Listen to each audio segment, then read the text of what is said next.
مثل الذين حملوا التوراة ثم لم يحملوها كمثل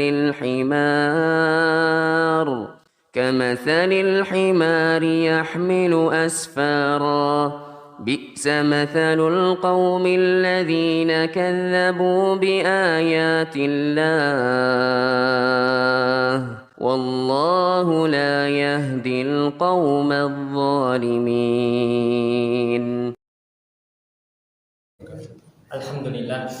Alhamdulillahi hamdan katsiran thayyiban mubarakan fi mubarakan alaina kama yuhibbu rabbuna wa yarda. Asyhadu an la ilaha illallah wahdahu la syarika lah wa asyhadu anna Muhammadan abduhu wa rasuluhu sallallahu alaihi wa ala alihi wa ashabihi wa tabi'in wa tabi'in wa man tabi'ahum bi ihsan ila yaumiddin.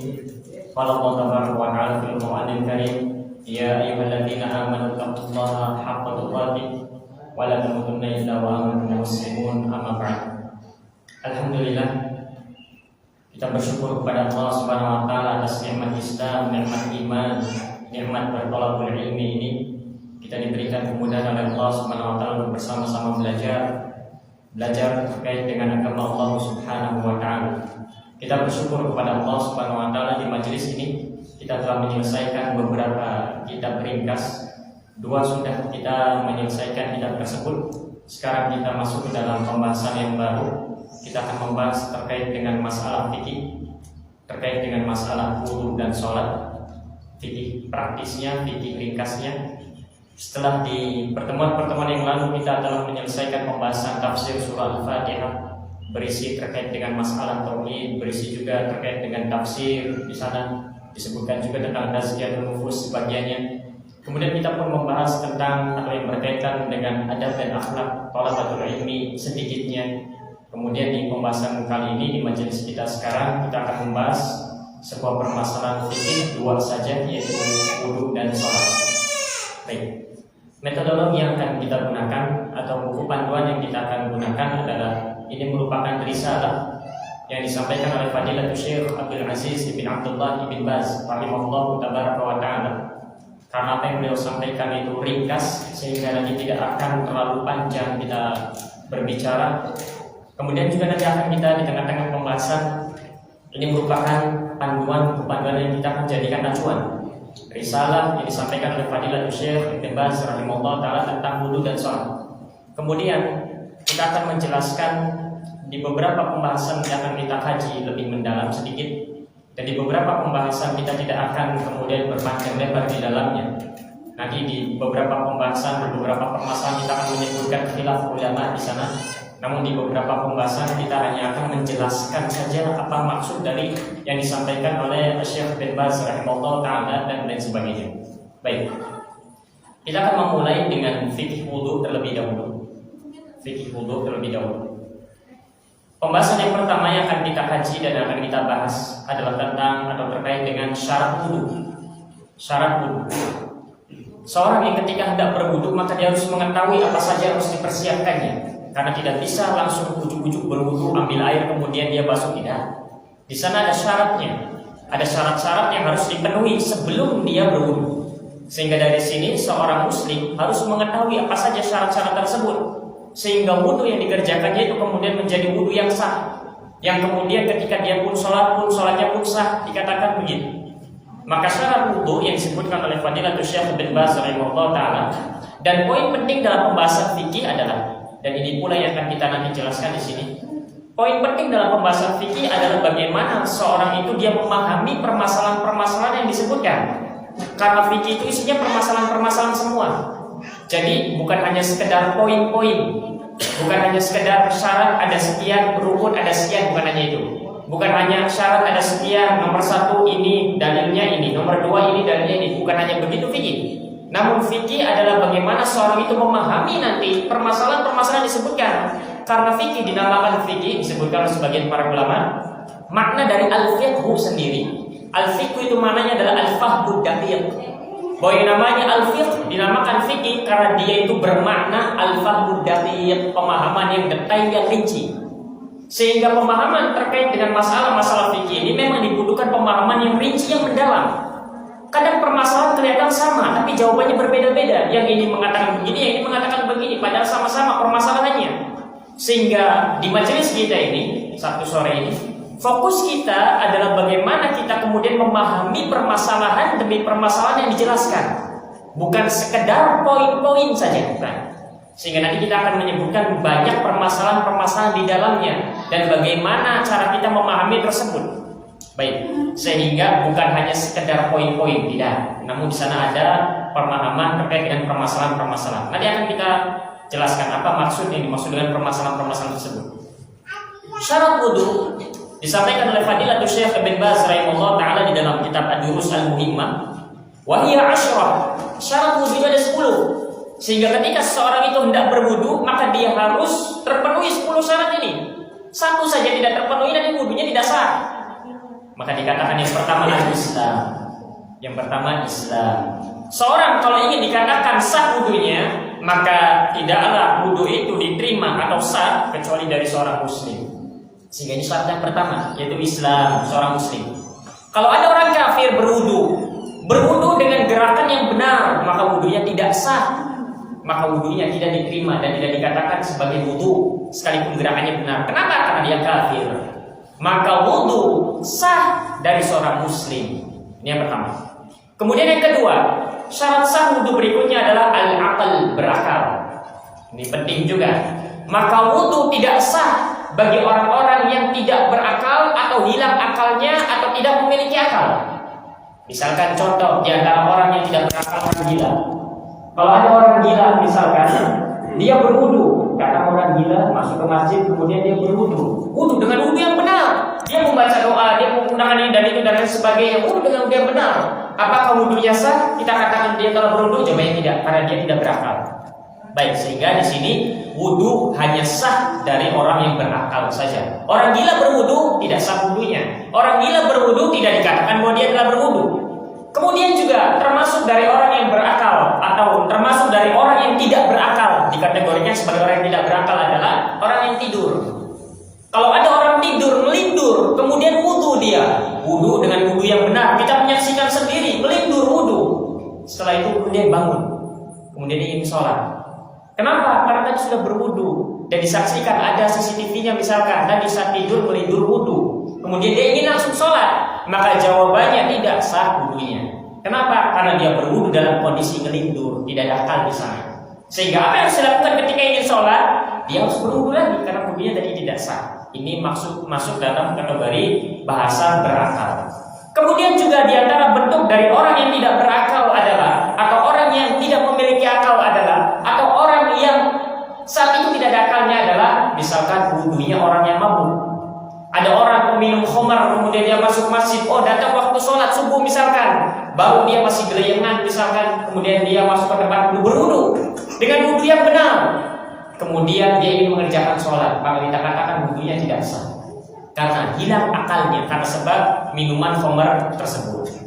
Maka ini diantara syarat wudu berikutnya yaitu berakal. Sehingga orang gila tidak sah wudunya karena dia tidak berakal. Sehingga orang yang melindur dalam kondisi tidur tatkala dia berwudu, maka tidak sah wudunya karena dia berwudu dalam kondisi tidak berakal saat itu. Sehingga orang yang kemudian mabuk karena sebab khamar kemudian dia berwudu, maka tidak sah wudunya karena hilang akalnya karena sebab meminum khamar tersebut. Nah, ini yang disebut dengan permasalahan-permasalahan itu. Baik, ini syarat berikutnya yaitu berakal. Kemudian syarat yang berikutnya yang ketiga juga yaitu at-tamyiz. Sah wudu seorang muslim apabila dia telah sampai pada tingkatan tamyiz, mumayyiz. Apabila seorang itu telah berada pada tingkat mumayyiz, apabila seorang itu telah mumayyiz, maka wudunya sah. Kalau seorang itu belum sampai mumayyiz, belum dikatakan mumayyiz, maka wudu yang dikerjakannya tidak sah. Mumayyiz itu apa? Seorang dikatakan telah berada di marhalah atau tingkatan tamyiz itu bagaimana?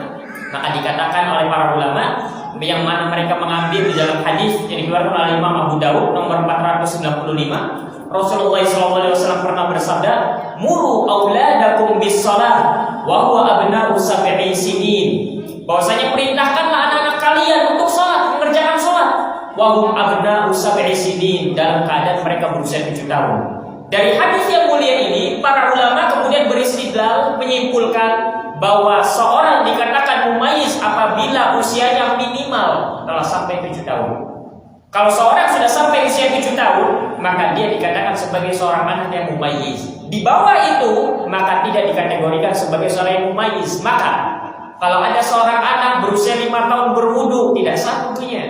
Kalau ada seorang anak usia 4 tahun berwudu, maka tidak sah wudunya. Karena sahnya wudu apabila dikerjakan oleh seorang yang mumayyiz, usianya 7 tahun.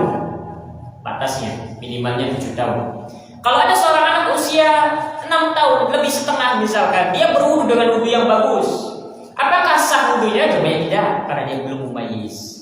Maka ini, seorang sah berwudu manakala seorang itu telah sampai tingkatan mumayyiz. Apabila seorang itu sudah berada di marhalah tamyiz, yaitu dia usia 7 tahun atau lebih dari itu. Maka kita ini yang lebih dari 7 tahun, maka sah wudunya.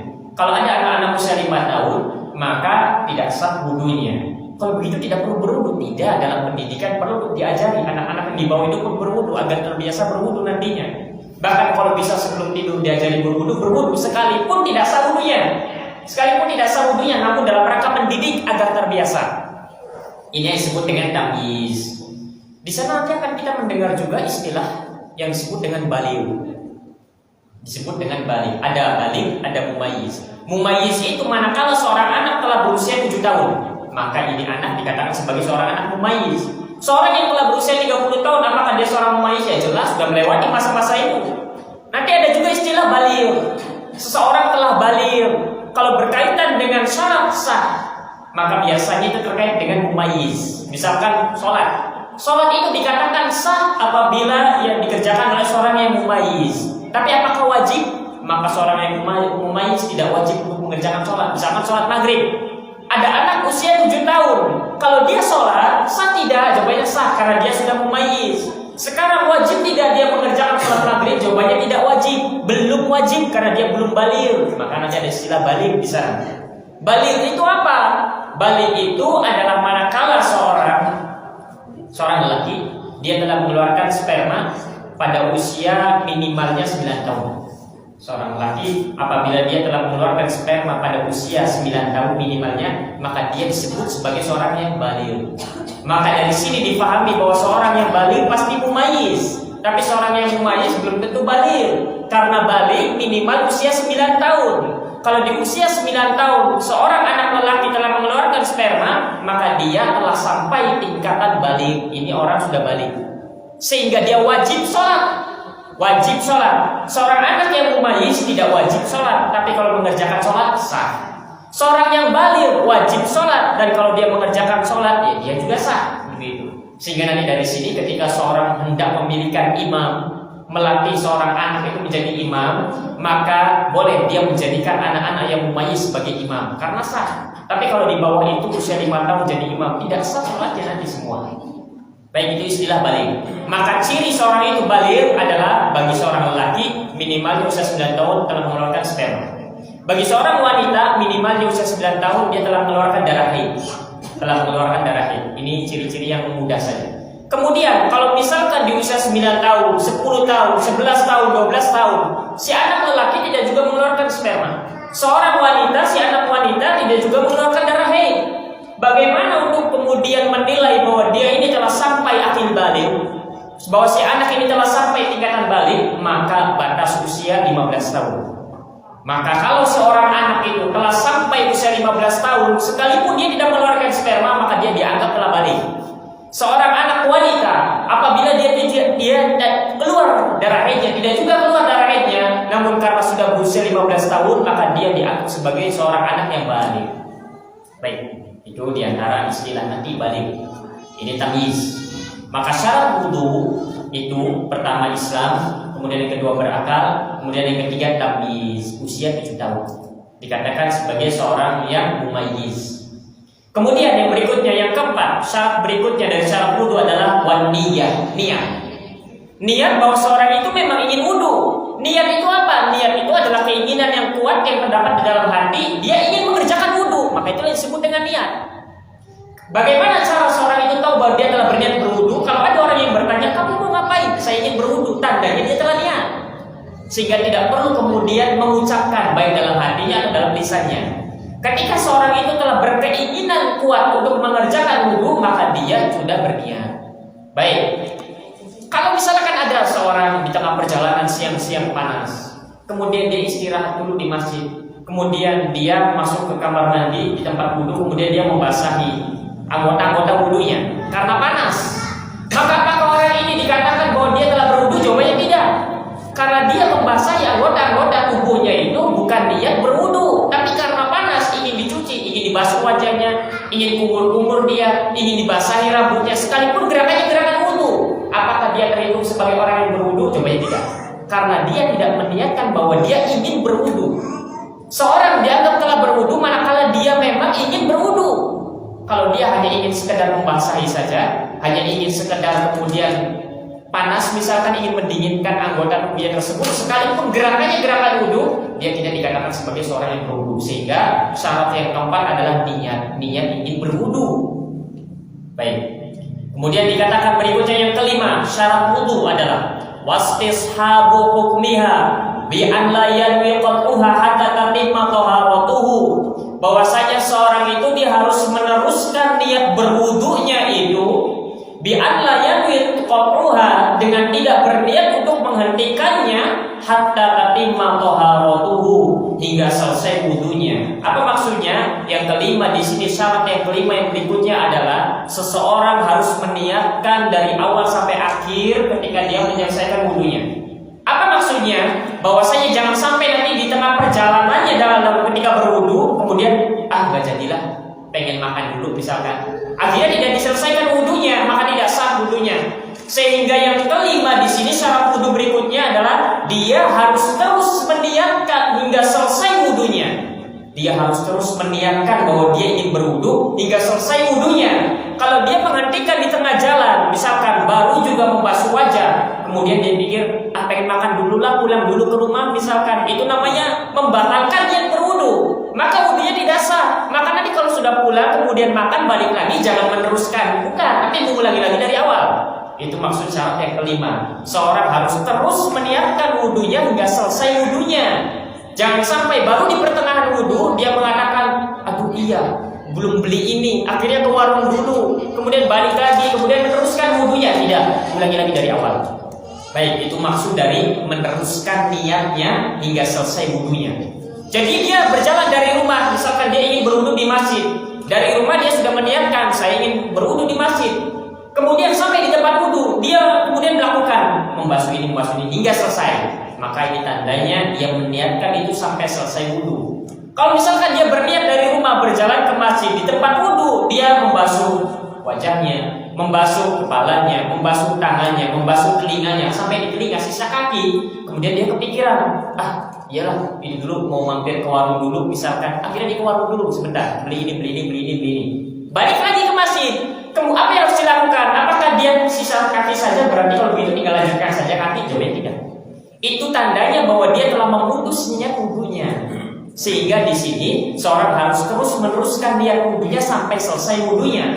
Kalau dia berhenti di tengah jalan maka tidak sah wudunya. Bukan nanti meneruskan sisanya, tapi dia ulang lagi dari awal.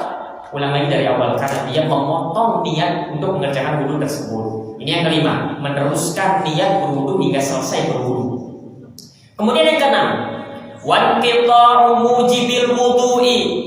Seorang harus menghilangkan perkara-perkara yang mewajibkan wudu. Ini syarat. Sebelum dia berwudu, dia harus menghilangkan segala sesuatu yang mewajibkannya berwudu.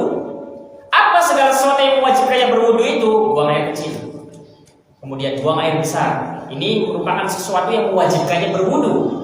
Apa maksudnya dari syarat yang keenam ini? Maknanya seorang itu kalau dia dalam kondisi buang air kecil, selesaikan dulu buang air kecilnya, jangan sambil buang air kecil berwudu.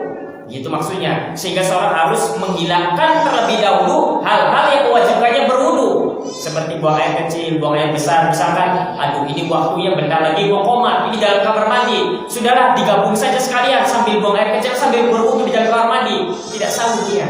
Dia selesaikan dulu buang air kecilnya, kemudian setelah itu nanti kemudian dia bersihkan, kemudian baru berwudu. jangan sekalian-sekalian. Ini maksud dari inqita'u mujibil wudu, menghilangkan perkara-perkara yang mewajibkannya berwudu. Jangan sambil BAB kemudian berwudu untuk menyingkat waktu, maka ini tidak sah. Baik, ini yang ke-6. Menghilangkan perkara-perkara yang mewajibkannya berwudu. Kemudian yang ke-7, wastinja'u aw istijmaru qablahu. Dia beristinja terlebih dahulu atau beristijmar terlebih dahulu sebelum berwudu. Tatkala dia selesai BAK, maka dia membersihkan. Makanya disebut dengan istinja. Adapun kalau misalkan selesai buang air atau buang air besar atau buang air kecil kemudian dengan menggunakan batu, itu disebut dengan istijmar. Maka seorang jangan baru selesai buang air kecil kemudian langsung berwudu tanpa dibersihkan terlebih dahulu, tanpa dibasuh terlebih dahulu. Maka dia harus beristinja terlebih dahulu atau beristijmar. Dia bersihkan terlebih dahulu kemudian baru selesai itu berwudu. Baik, ini yang ke-7. Kemudian yang ke-5, yang ke-8, wa tahuriyatu ma'ihi wa ibahatuhu. Suci airnya dan juga mubah atau halal airnya. Ini yang ke-7. Yang namanya wudu berkaitan erat dengan yang namanya air. Sehingga air yang digunakan adalah air yang suci. Sehingga air yang digunakan pula harus air yang halal, air yang mubah. Kalau seorang berwudu dengan menggunakan air hasil curian, atau air hasil merampas, atau air hasil merampok, maka sebagian para ulama, di antaranya mazhab Hanabilah, mereka mengatakan bahwa wudunya tidak sah. Sekalipun jumhur ulama 3 mazhab yang lain mengatakan bahwa wudunya sah. Hanya saja dia berdosa besar. Misalkan dia tidak punya air, dia lihat tetangga ada punya air, diambil, dicuri misalkan airnya. Dalam mazhab Hambali maka wudunya tidak sah. Hanya saja mayoritas ulama mengatakan wudunya sah, namun dia berdosa besar. Baik, airnya harus air yang halal, tidak boleh air curian. Airnya harus air yang halal, tidak boleh air merampok misalkan, tidak boleh. Airnya harus air yang halal. Kemudian air yang digunakan adalah air yang suci, air yang suci. Sehingga dari sini kita harus mengenal air yang bagaimana yang layak atau yang boleh kita gunakan untuk berwudu dan juga nanti mandi besar misalkan. Berbicara tentang air, kita akan sederhanakan. Yang namanya air ini terbagi menjadi 2. Yang namanya air terbagi menjadi 2. Ada air yang suci dan ada air yang najis. Ada air yang suci dan ada air yang najis. Air yang suci terbagi menjadi 2 lagi. Jadi yang namanya air ada 2. Ada air yang suci, ada air yang najis. Air yang suci terbagi menjadi 2 lagi. Ada air yang suci dan mensucikan, ada air yang suci tapi tidak bisa mensucikan. Jadi air terbagi menjadi 2, air yang suci, air yang najis. Air yang suci terbagi menjadi 2, ada air yang suci dan mensucikan, ada air yang suci dan tidak bisa mensucikan. Ketika kita ingin berwudu atau mandi janabah, mandi besar, air yang mana yang harus kita gunakan? Jawabannya air yang kita gunakan, yang boleh kita gunakan adalah air yang suci dan mensucikan. Itulah air yang akan kita gunakan untuk berwudu. Air yang suci dan mensucikan. Adapun air yang najis tidak boleh digunakan untuk berwudu, tidak sah wudunya. Adapun air yang suci tapi tidak bisa mensucikan, maka tidak bisa digunakan untuk berwudu, tidak sah wudunya. Sehingga kita harus tahu di sini air yang suci dan mensucikan itu air yang bagaimana? Air yang bagaimana? Maka di sini air terbagi menjadi 2, air yang suci, air yang najis. Air yang suci terbagi menjadi 2 lagi, air yang suci mensucikan, air yang suci dan tidak bisa mensucikan. Air yang suci yang mensucikan yang bagaimana? Air yang suci yang mensucikan adalah air yang sebagaimana bentuk diciptakannya. Itu adalah air yang suci mensucikan, yang disebut oleh para ulama disebut dengan istilah air mutlak. Air yang suci mensucikan yang disebut dengan air mutlak, air yang berupa atau wujudnya sebagaimana yang diciptakannya, itu yang bagaimana? Air apa saja? Di antara disebutkan air hujan. Air hujan itu adalah air yang suci mensucikan, disebutnya air mutlak, air hujan. Air laut adalah air yang suci mensucikan. Kalau ingin berwudu menggunakan air laut sah wudunya. Kalau kita ingin berwudu dengan menggunakan air hujan sah wudunya. Air laut. Air sungai adalah air yang suci mensucikan. Dan yang keempat, air sumur. Air sumur adalah air yang suci mensucikan karena memang dari sananya begitu diciptakannya. Begitu, ketika digali airnya begitu, maka begitulah air tersebut dikatakan sebagai air mutlak dan ini adalah air yang suci mensucikan. Kemudian ada yang disebut dengan air es. Air es, ada es batu misalkan es begitu. Kemudian kita cairkan airnya, dan itu adalah air yang suci mensucikan. Esnya memang es alami bukan es buatan. Misalkan kopi misalnya jadikan es, berarti ini airnya jadi air suci mensucikan, bukan, tapi emang esnya memang es alami. Kemudian air embun, maka itu merupakan pula air yang suci mensucikan. Kemudian juga air yang suci mensucikan adalah air yang berasal dari sumber mata air. Air yang berasal dari sumber mata air ini yang ada di kita ini PDAM dan lain sebagainya, ini merupakan air yang suci dan mensucikan. Karena memang dari sananya diciptakannya begitu bentuknya, maka itulah pula yang disebut sebagai air mutlak. Air itulah yang boleh kita gunakan untuk berwudu dan bersuci yang lainnya. Baik, itulah air yang suci mensucikan. Apa yang kita pakai di sini itu adalah air yang suci mensucikan, air mutlak. Baik, sekarang ada pembahasan. Ada pembahasan di sini. Kita sudah mengetahui air suci mensucikan. Ada pembahasan di sini. Yang pertama, bagaimana kalau air yang suci dan mensucikan ini tercampur dengan sesuatu? Bagaimana kalau air yang kita pakai untuk berwudu ini tercampur dengan sesuatu? Dengan sesuatu, bagaimana? Apakah kita boleh digunakan untuk berwudu atau tidak boleh karena sudah tercampur? Maka jawabannya, yang namanya tercampur itu ada dua. Yang namanya tercampur itu ada dua. Tercampur dengan sesuatu yang suci dan tercampur dengan sesuatu yang najis. Tercampur dengan sesuatu yang suci dan tercampur dengan sesuatu yang najis.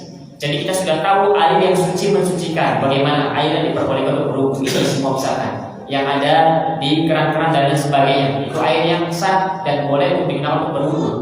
Sekarang permasalahannya, misalkan kita menampung di ember atau di bak, ternyata airnya tercampur. Entah kejatuhan apa, entah tercampur dengan apa. Maka bagaimana? Apakah airnya tidak boleh dipakai untuk berwudu?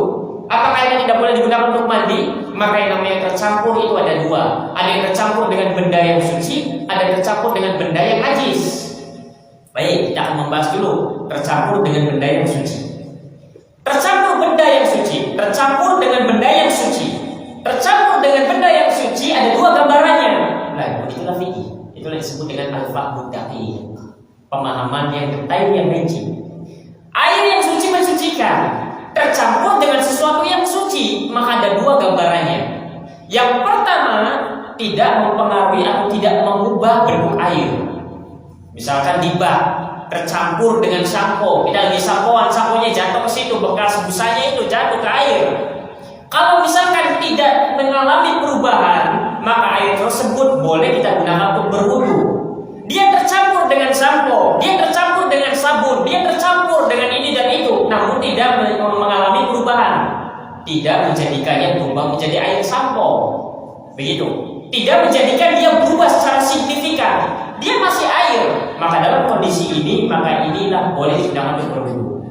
Baik. Yang kedua, dia tercampur dengan sesuatu yang suci, namun mengubah bentuknya. Bagaimana? Timbangannya, parameternya dikatakan mengubah dan tidak mengubah bagaimana? Kalau kita masih mengatakan ini air tanpa embel apa-apa di belakangnya, maka ini tanda bahwa dia belum dikatakan tercampur secara berubah secara total. Kalau misalkan sebuah air itu ada tambahannya ketika dicampur dengan sesuatu, kemudian sudah ada embel-embel yang lain, air itu, maka ini tanda bahwa dia telah mengalami perubahan yang signifikan. Sehingga kalau dia tercampur dengan sesuatu yang suci, kemudian dia berubah, sehingga namanya pun berubah. Misalkan ada air satu gayung, kita ingin berwudu dengan air satu gayung, kemudian tercampur dengan teh 3 celup teh, akhirnya berubah airnya menjadi air teh, bukan lagi air, namanya air teh, ada embel-embelnya teh di sana. Maka air ini yang ada di gayung ini karena sudah berubah secara signifikan, namanya saja sudah berubah air teh, maka ini tidak bisa digunakan untuk berwudu. Ini padahal suci, campurannya suci teh. Kalau ada air di gayung dicampur kopi sehingga namanya berubah, bukan lagi air tapi kopi, maka air ini tidak bisa digunakan sebagai alat untuk berwudu. Sehingga air ini adalah air yang suci tapi tidak bisa mensucikan. Air yang tercampur dengan benda yang suci kemudian mengalami perubahan yang signifikan. Apabila air yang suci dan mensucikan ini tercampur dengan sesuatu yang suci namun tidak mengalami perubahan yang signifikan, apa maksudnya? Dia tetap namanya air, tidak ada embel-embel di belakangnya, maka air ini boleh dipakai untuk berwudu. Kalau ada air misalkan tercampur sedikit garam, 1 sendok garam, ada air di bak tercampur 1 sendok garam misalkan, tidak akan mengubah apa-apa, sehingga ini tetap dikatakan air dan ini boleh dipakai untuk berwudu. untuk mandi. Kalau ada air misalkan satu bak misalkan tercampur dengan setengah aqua gelas ini jus jeruk misalkan campur situ, maka tidak akan mengalami perubahan yang signifikan. Sehingga kalaupun dicampur dengan setengah gelas jus jeruk, maka air tersebut tetap dikatakan air. Kalau tercampur dengan sampo agak butak sedikit, tetap dia dikatakan air, karena perubahannya tidak signifikan, tidak sampai berubah secara totalitas. Tapi kalau berubah secara totalitas hingga namanya pun berubah, maka ini air tidak bisa digunakan untuk bersuci. Baik, ini air apabila tercampur dengan sesuatu yang suci. Ada dua gambarannya. Air yang tercampur dengan benda yang suci tidak mengalami perubahan secara signifikan. Apa maksudnya tidak mengalami perubahan secara signifikan? Tidak mengalami perubahan yang benar-benar berubah semuanya, wujudnya, warnanya, bentuknya, sehingga kemudian ada tambahan embel-embel lain setelah kata air. Maka air ini boleh dipakai untuk berwudu, boleh dipakai untuk mandi janabah. Sehingga nanti kemudian jangan ragu ketika di bak mandi ada tercampur misalkan sabun jatuh ke bawah misalkan, aduh ini pengen wudu tapi airnya sudah tercampur dengan sabun, atau ingin wudu tapi sudah tercampur dengan sampo, wah sudah dibuang semua, akhirnya buat lagi yang baru. Tidak perlu khawatir, karena air ini masih dikatakan sebagai air, dan air ini boleh dipakai untuk berwudu karena dia berubah tapi hanya keruh saja, tidak mengalami perubahan secara totalitas, sehingga dia tetap dipakai dan boleh dipakai untuk berwudu dan mandi janabah.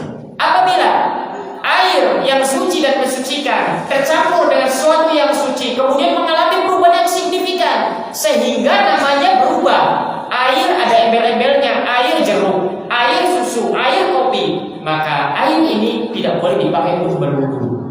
Air ini masuk dikategorikan sebagai air yang suci tapi tidak bisa mensucikan. Baik, ini air apabila tercampur dengan zat yang suci. Sekarang permasalahannya, bagaimana kalau air yang suci tercampur dengan najis? Anggaplah ada najis masuk ke dalam bak air kita. Apakah kemudian semuanya harus dibuang itu airnya? Ataukah bagaimana? Bolehkah kita gunakan untuk berwudu? Bolehkah kita gunakan untuk mandi janabah atau bagaimana? Maka air yang tercampur dengan benda yang najis pun ada dua gambarannya.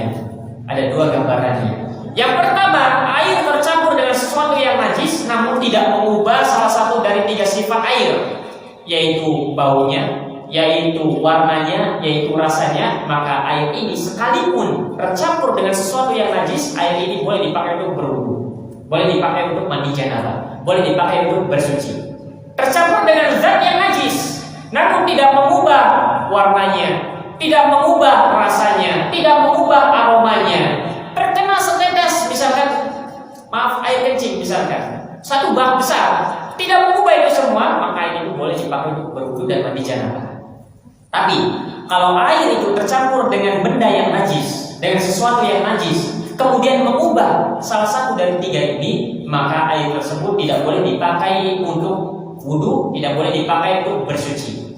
Berubah warnanya, berubah aromanya, berubah juga rasanya, maka dia tidak bisa dipakai untuk berwudu dan bersuci. Baik, inilah permasalahan-permasalahan dimaksud. Bukan sekedar poin-poin yang namanya rukuk syarat wudu ada sekian, ya. Tapi yang paling penting adalah kita memahami gambaran-gambaran permasalahan seperti tadi. Nah, tadi dikatakan bahwa syarat berikutnya adalah tahuriyatu ma'ihi wa ibahatihi. Suci airnya dan ubah halal airnya. Air yang suci yang bagaimana? Air yang suci lagi mensucikan. Itulah air yang dipakai untuk berwudu. Sekarang masih dalam pembahasan air sedikit. Kalau misalkan seorang menggali tanah, kemudian muncul minyak, bensin solar, misalkan muncul begitu minyak, apakah air itu boleh dipakai untuk berwudu?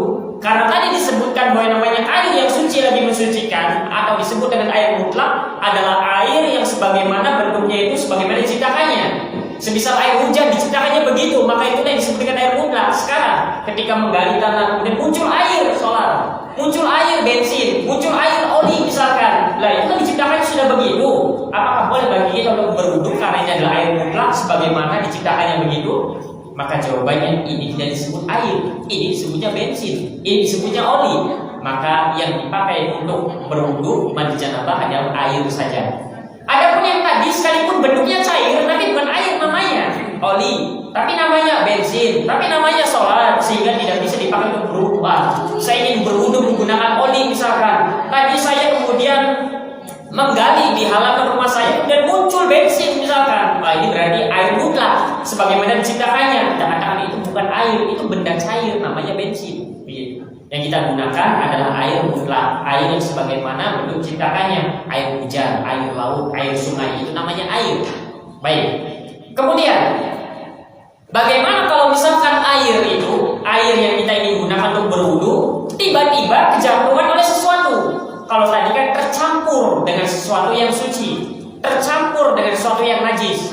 Kalau ini air, kejatuhan sesuatu, kejatuhan sarang laba-laba misalkan, kejatuhan atau terkena tanah misalkan atap misalkan di atas tanahnya pada jatuh, debunya pada jatuh, membuat air keruh. Atau misalkan bak kita kemudian ada rumputnya sehingga membuat air menjadi keruh. Kalau tadi kan pembahasan awal kan tercampur dengan sesuatu zat, ini tidak terjatuhan.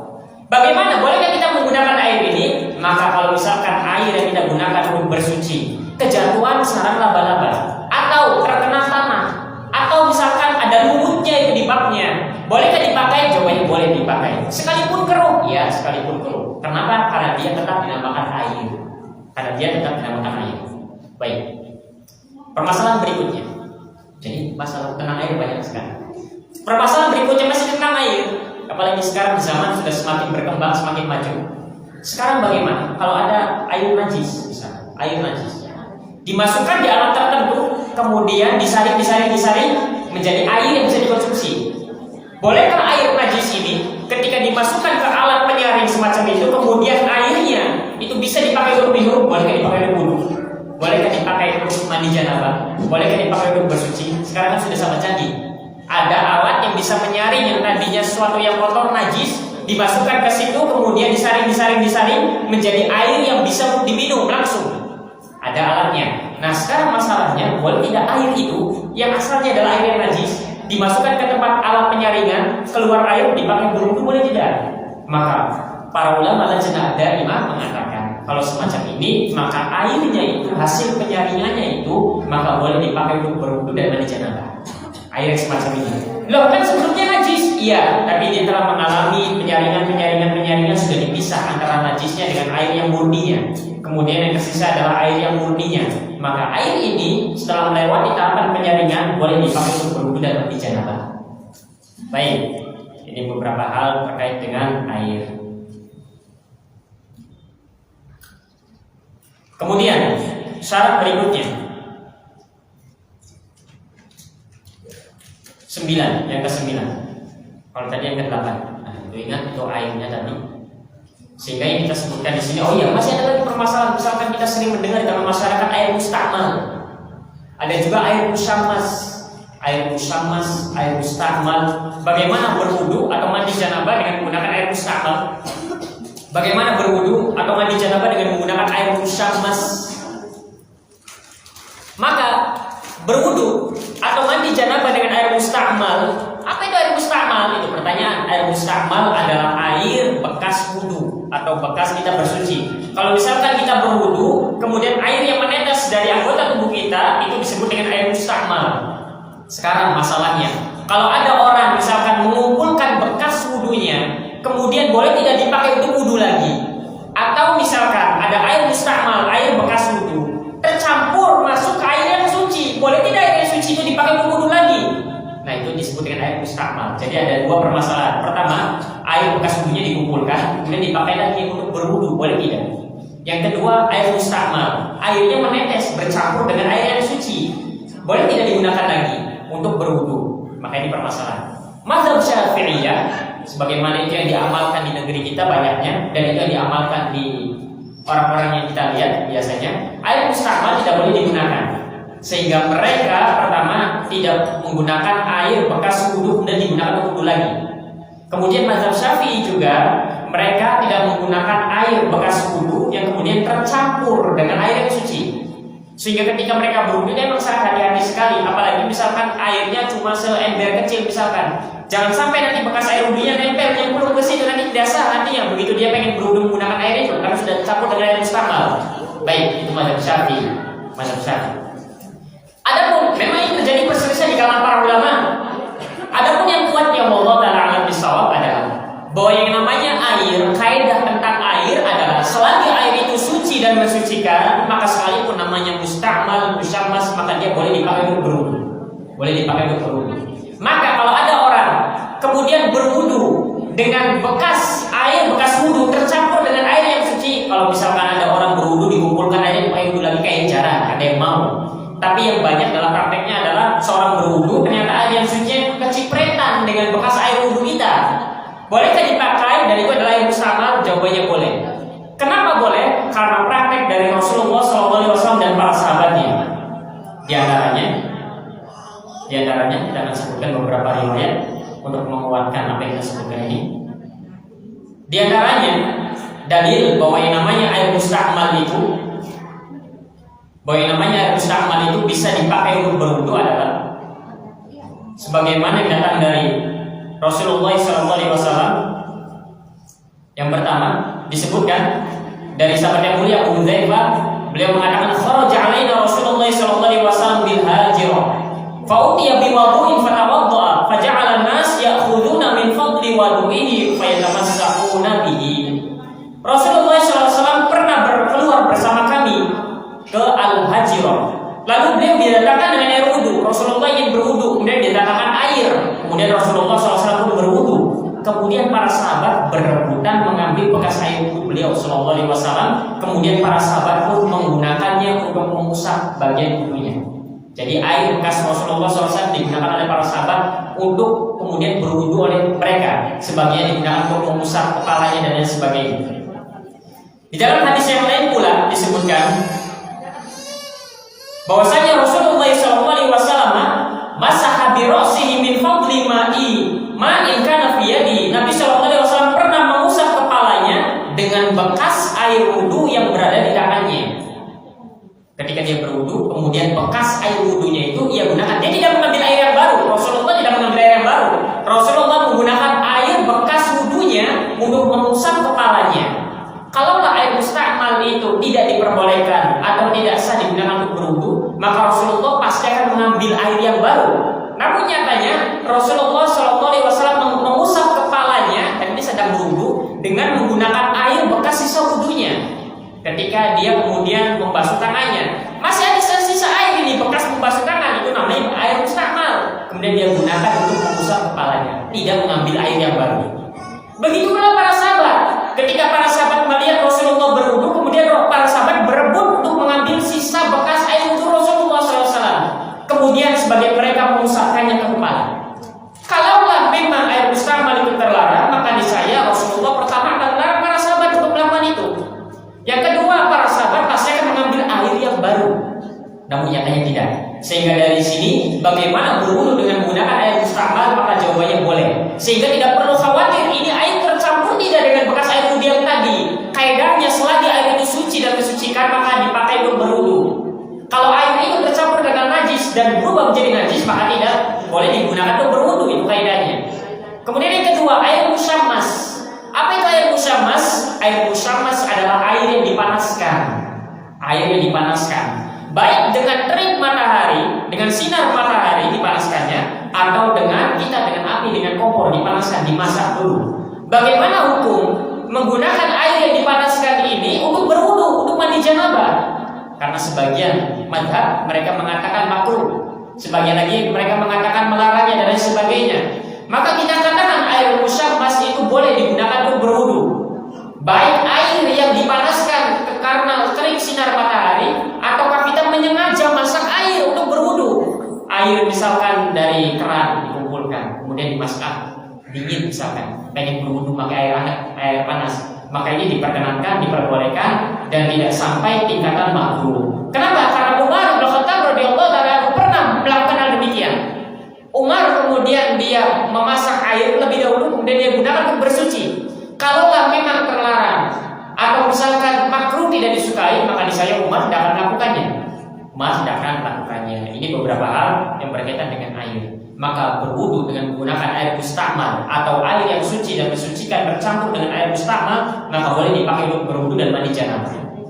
Dan juga air musyammas yang dipanaskan, baik dipanaskan karena sinar matahari atau sengaja dipanaskan, maka boleh dipakai untuk berwudu. Sekarang kalau air-air yang ada di sini boleh tidak dipakai untuk berwudu ini? Air-air semacam ini yang ada di galon, yang ada di botol-botol, air mineral itu boleh tidak dipakai untuk berwudu, boleh tidak dipakai untuk mandi janabah. Kita katakan ini apa namanya?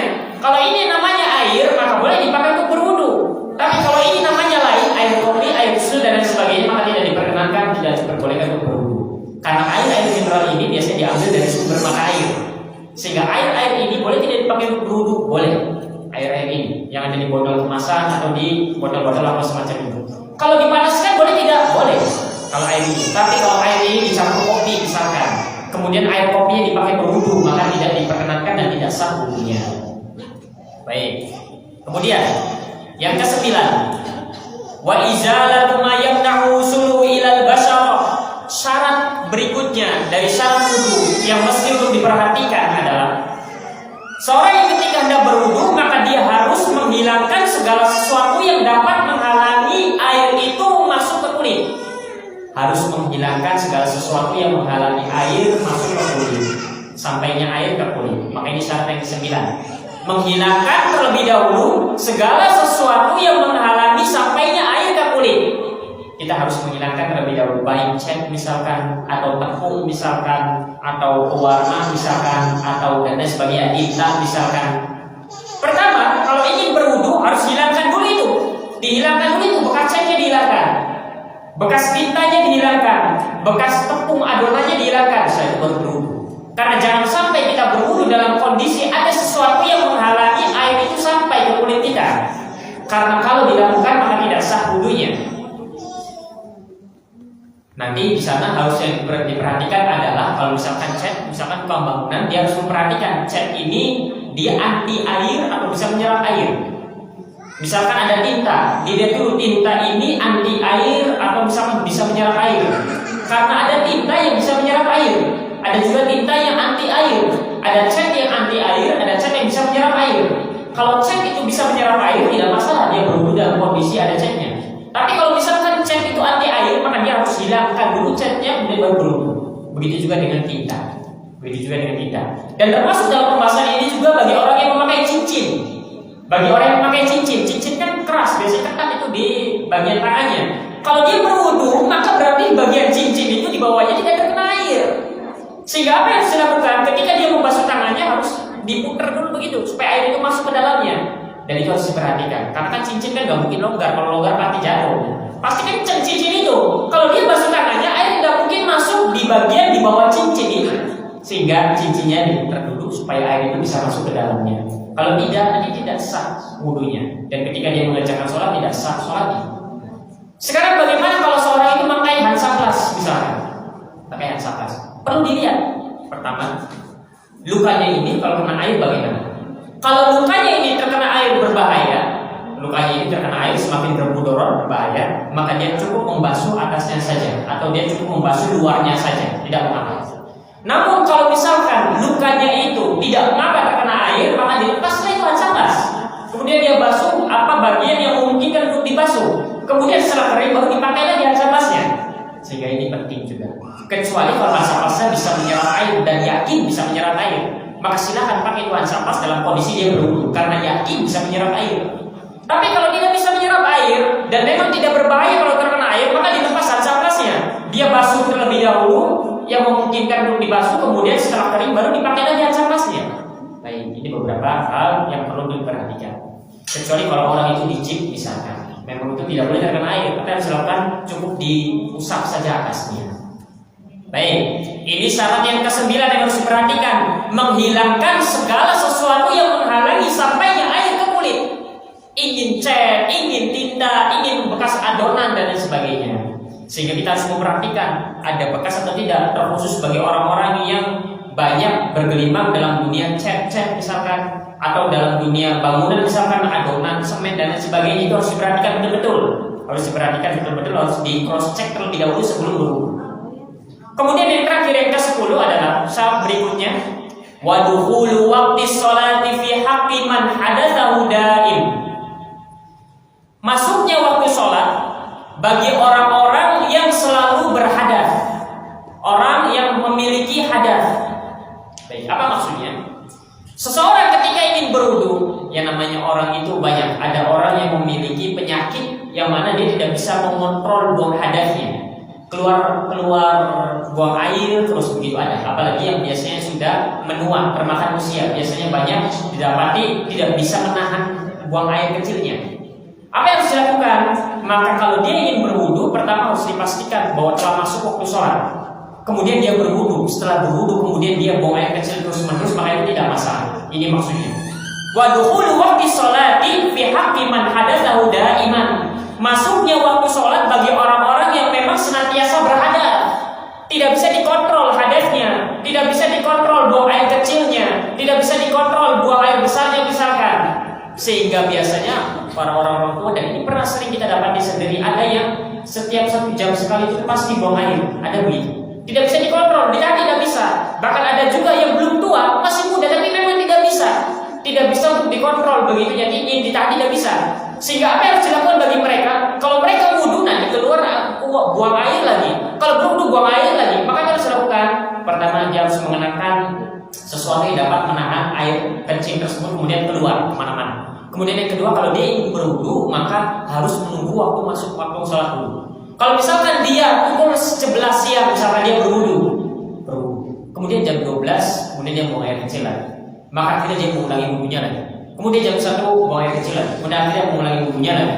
Maka orang-orang semacam ini kalau ingin berwudu maka dipastikan masuk waktu sholat, kemudian dia baru berwudu. Setelah itu dia tidak bisa mengontrol kemudian buang air kecilnya, maka tidak mengapa, itu dimaafkan. Maka ini 10 syarat yang harus kita hadirkan, yang harus kita persiapkan sebelum kita berwudu. Yang pertama Islam, yang kedua berakal, yang ketiga tamyiz, mumayyiz, yang keempat niat, yang kelima niat tersebut harus terus diniatkan sampai selesai wudunya, yang keenam harus menghilangkan segala perkara-perkara yang mewajibkan wudu, yang ketujuh harus beristinja atau beristijmar terlebih dahulu, yang kedelapan airnya harus suci dan airnya itu adalah air yang mubah halal, yang kedelapan harus menghilangkan segala sesuatu yang dapat menghalangi sampainya air kering, yang ke-10 tidak 9, yang ke-10 adalah masuknya waktu sholat bagi orang-orang yang senantiasa berhadas, yang selalu berhadas, yang tidak bisa dikontrol hadasnya tersebut. Allah Ta'ala bisawab. Barangkali ada 1-2 pertanyaan sebelum kita tutup, maka dipersilakan. Ini berkaitan dengan syarat wudu. Ini berkaitan dengan syarat wudu. Ya,